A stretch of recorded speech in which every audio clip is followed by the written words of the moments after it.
మరి ఇంకా ఒక ఆడపిల్లనని కూడా చూడలేరు. ఇంతెందుకు, నేనే ప్రెగ్నెన్సీ, నాకే చూడలేరు. వదిలేయండి సార్, ఎందుకు తీసుకువెళ్తుండ్రు, నేను ఒకదాన్నే ఉన్న, ఇంట్లో ఎవ్వరు లేరు, నాకు ఇబ్బంది అవుతుంది అని చెప్తే అయినా పట్టించుకోలేరు. మార్నింగ్ వరకు ఈడుస్తాం మీ ఆయనని చెప్పి నన్ను దొబ్బేసి తీసుకువెళ్ళిండ్రు. మరి కొంత ఆడపిల్లలను పోలీసులు కొట్టిండ్రు.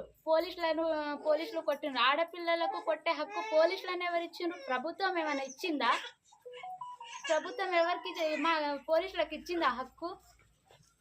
మరీ దారుణంగా లైట్లు ఆఫ్ చేసి, ఆన్లైన్లు బంద్ చేసి, మిడ్ నైట్ వచ్చి అందుట్లో పోలీసులు తాగొచ్చిండ్రు. కొందరు ఆడపిల్లలకు మిస్బిహేవియర్ కూడా చేసిండ్రు. పోలీసులు మిస్బిహేవ్ చేయడం ఎందుకు?